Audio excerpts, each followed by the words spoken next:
Hello, everyone, and welcome back to Motivate Me Monday. Today's topic is on self awareness. My name is Cindy Fox, and I am the founder of Tie Dye Butterfly.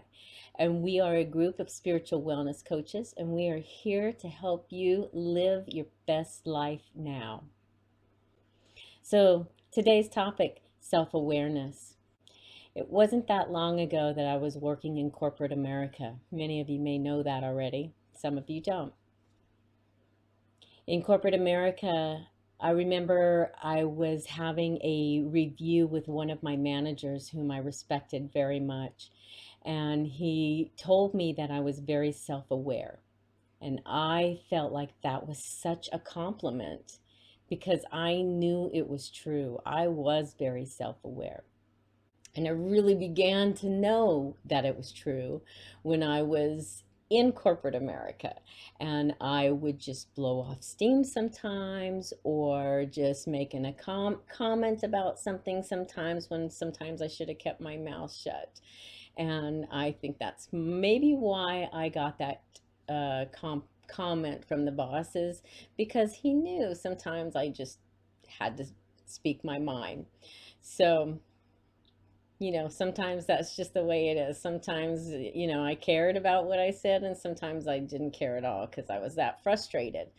And then I'm telling you, during the last years of my career, I found myself so frustrated over the things that I'd seen over the years as an HR representative. But in my case, it became very toxic to my soul. My job became to a place I couldn't hardly make it through a day at my work without making some kind of snide comment or having something come up or becoming more of a problem than a solution because of my frustration and the stuff. And I was self aware of it. And that's what I mean. Sometimes I cared that it was happening and that I was doing it. And sometimes I was so mad I just didn't even care at all. And that's what I'm talking about. Sometimes when we're really feeling the heat of the moment of what we're going through, or our perception, we're so annoyed by all the things that are happening around us that we become unmanageable. And that's where I was. I was unmanageable. I couldn't even control my own mouth sometimes. That's crazy, right? So, by the way, admitting and accepting and becoming self aware that we have become unmanageable and that our life has become unmanageable is one of the first steps in the AA. It says we admit we are powerless over ourselves, over the addiction, over the control we need, over the frustration that's causing us, over the perception that we have. We admit that we were powerless over that and that we have come to recognize that our life has become unmanageable. That was me. That was me very much so in that time. I felt unmanageable.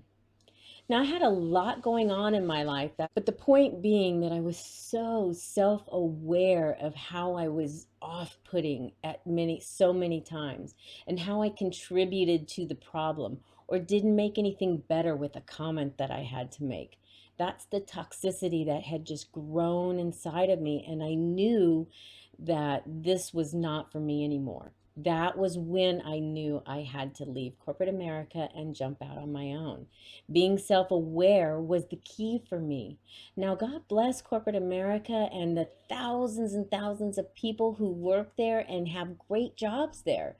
That's great, and I'm so excited and happy for you. But through self awareness, I discovered that that world was no longer for me, and that was life changing.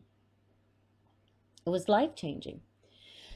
So if you're finding that life is unmanageable for you, maybe you need to do a little bit of self inquiry.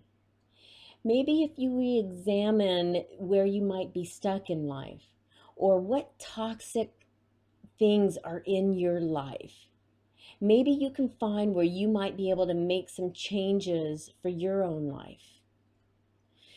Step two in Al Anon is to believe that a power greater than us can restore our sanity. Now, folks, if you didn't listen to my Motivate Me Monday last week on spirituality, I urge you to go back there and listen to that. This is how we help ourselves to be better and to feel better. And it only happens when we put our own oxygen mask on first. So I pray that you will become more self aware with each passing day. And until next time, keep making peace a practice in your life.